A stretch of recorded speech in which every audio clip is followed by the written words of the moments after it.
டேய், பொம்பளை போய் சொன்னா அஸ்திவாரம் போட்ட மாதிரி இருக்கணும், பிளான் போட்டா பக்கா பில்டிங் மாதிரி இருக்கணும். அன்னைக்கு ஜானகி குழந்தைக்கு உயிர் இருக்கிறப்பவே சாகடிக்க என்ன செஞ்சேன்னு உனக்கு தெரியல.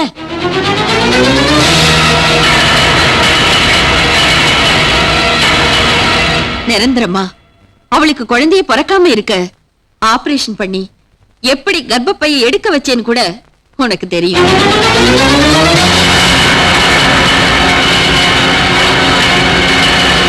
இந்த அன்னபூர்ணிய ஜெயிக்க ஆளே இல்ல. வெற்றி எப்பவும் எனக்கு தான்.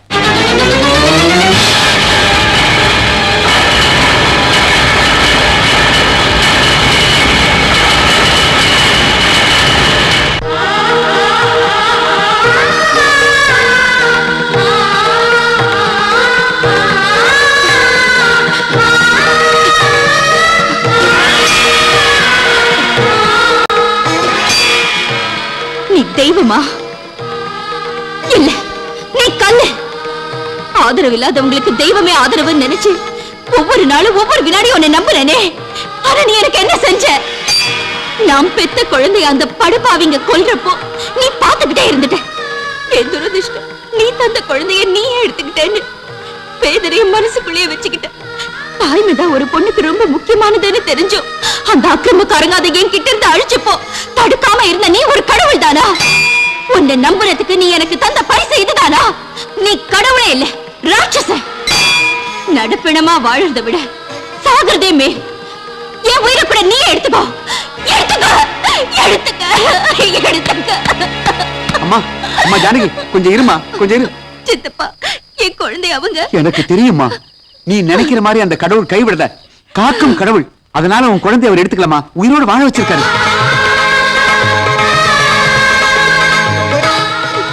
நீங்க என்ன சொல்றீங்க சித்தப்பா? என் குழந்தை உயிரோட இருக்கா? எங்க இருக்கு, எப்படி இருக்கு?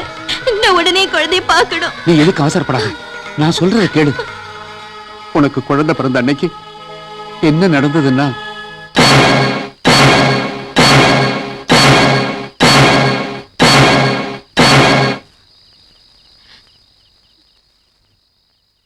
இப்ப என் குழந்தை எங்க சித்தப்பா? அந்த குழந்தை வேற எங்கேயும் இல்ல, நம்ம வீட்டுல வேலைக்காரியா வளர்ற சாரதா. சாரதா என் குழந்தையா? அந்த அழகுறத நான் பெத்த பொண்ணா? அம்மா ஜானகி, சாரதா உன் குழந்தைன்னு தெரிஞ்சா அந்த பாவிங்க கொன்னுடுவாங்க. உன் புருஷன் உயிருக்கும் உனக்கு ஆபத்து வந்துடும்.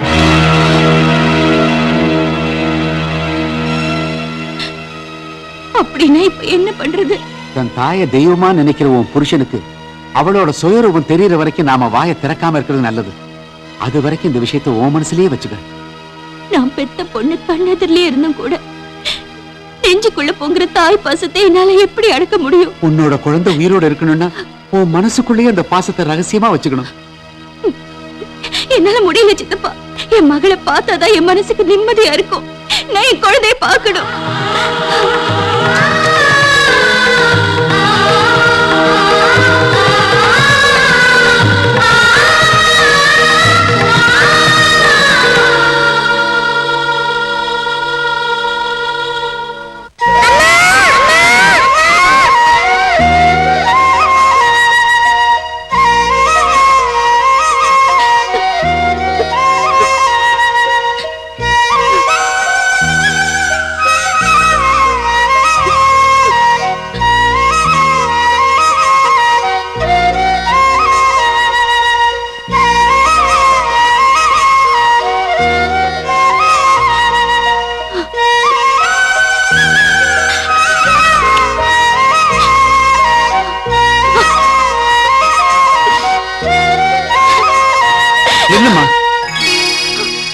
நீ உணர்ச்சி வசப்பட்டினா சாரதா உன் குழந்தைங்கிறது இந்த பாவிங்களுக்கு தெரிஞ்சிடும்.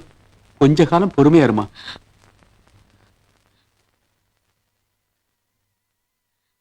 சித்தப்பா, நாங்க உயிரோட இருந்தோம், இவ்வளவு சொத்து இருந்தோம், அனாதை குழந்தையா வாடுறது நியாயம் தானா?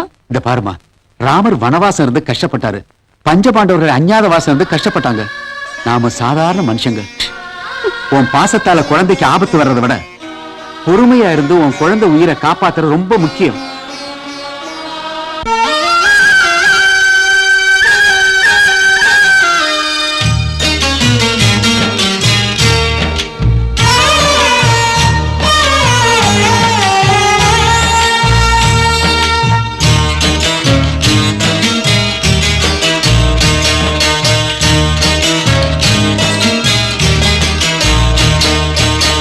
பொம்மலாட்டம் போல இந்த வாழ்க்கையானதே, பொம்மையை போல நாமும் மாறி போனதே. பொம்மலாட்டம் போல இந்த வாழ்க்கையானதே, பொம்மையை போல நாமும் மாறி போனதே. கயிறு பிடித்து இழுப்பதாரு, நம்மை ஆட்டி வைப்பதாரு. கயிறு பிடித்து இழுப்பதாரு, நம்மை ஆட்டி வைப்பதாரு. வந்த பாசம் அறிந்தில்லாத அந்த தேவனோ, அன்னை என்ற உறவில்லாத பிரம்ம தேவனோ, அன்னை என்ற உறவில்லாத பிரம்ம தேவனோ. பொம்மலாட்டம் போல இந்த வாழ்க்கையானதே, பொம்மையை போல நாமும் மாறி போனதே.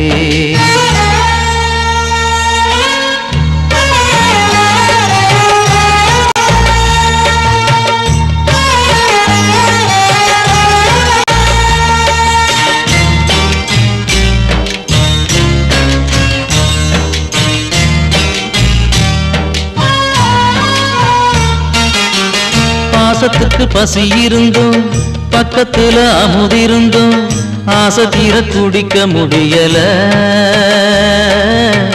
தாகத்தைய தணிக்க வழி இல்ல. தன் குழந்தை என அறிந்தும் தன்னருகே அது இருந்தும் தாவி அதை அணைக்க முடியல, தாலாட்டு பாட வழி இல்ல. இவள் நிலையை நேரில் கண்டால் ஒரு சிலையும் கண்ணீர் சிந்தும். இவள் விழியில் வழியும் நீரில் அந்த இமயம் மூழ்கி போகும். கவிதை ஒன்று ஏன் அழுமோ, இவள் வாழ்வு என்று மலருமோ. பொம்மலாட்டம் போல இந்த வாழ்க்கையானதே, பொம்மையை போல நாமும் மாறி போனதே.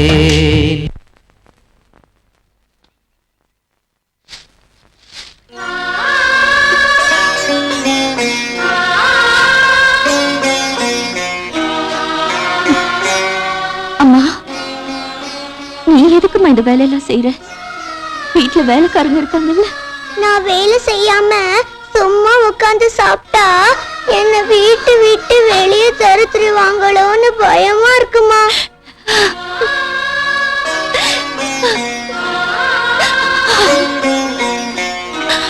வீட்டை விட்டு வெளியே தத்திட்டா தினமும் உன்னை பார்க்க முடியாதே. அழாதீங்கம்மா, உங்களை பார்க்காம என்னால இருக்க முடியாதுமா.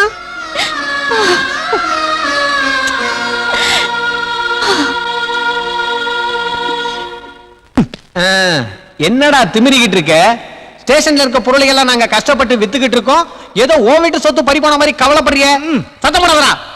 இன்னும் கொஞ்சம் பொருள் பாக்கி இருக்கே, அதையும் வித்துட்டு வர. வாடாவா. Hello police control room. Hello hello police control room. Yes police control room. நான் தான் D2 போலீஸ் ஸ்டேஷன்ல இருந்து கண்ணையா பேசுறேன். Over over. நான் கண்ட்ரோல் ரூம்ல இருந்து கமிஷனர் பேசுறேன். Over over.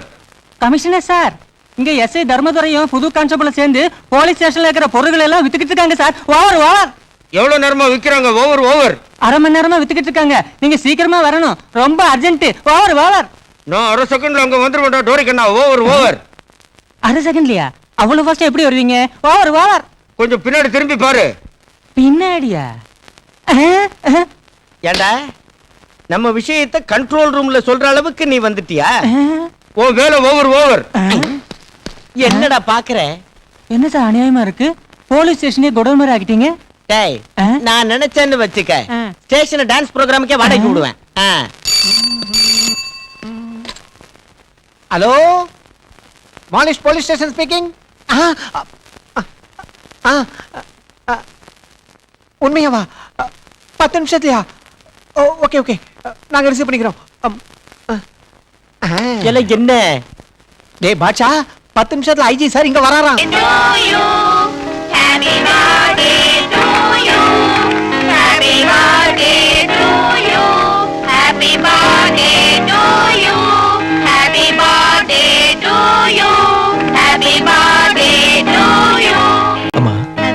இன்னைக்கு சாரதா பிறந்த நாள்னு நினைக்கிறேன். நீ இந்த அளவுக்கு அப்பாவையே மாறிட்டியேடா. அனாதை பொண்ணுக்கு பிறந்த நாள்னா வேடிக்கை இல்ல. பரவாயில்லம்மா, அவ ஆசையை இப்படி தீர்த்துக்கிறா. அப்பம் பேர் தெரியாதவளுக்கு பிறந்த நாள் கொண்டாடுறாங்களா? ரொம்பதான் ஓவர் ஆக்டிங். கௌசல்யா, அந்த மாதிரி பேசாத. இன்னைக்குதான் சாரதாவோட பிறந்த நாள். இவ எப்ப பிறந்தான்னு உனக்கு எப்படி தெரியும்? அம்மா அப்பாவே யாரும் தெரியாது. எனக்கு தெரியும். இன்னைக்குதான் சாரதா பிறந்த நாள். அதுதான் எப்படி தெரியும்? இவதான் அனாதையாச்சே. இல்ல, இன்னைக்குதான் சாரதாவோட பிறந்த நாள். இல்ல, உனக்கு பைத்தியம் பிடிச்ச நாள். இல்ல, உனக்கு பைத்தியம், உன் புருஷனுக்கு பைத்தியம், உன் அத்தைக்கு பைத்தியம், உன் குழந்தைங்களுக்கு பைத்தியம். சாரதா அனாதை இல்ல. சாரதா யாரும் தெரியுமா?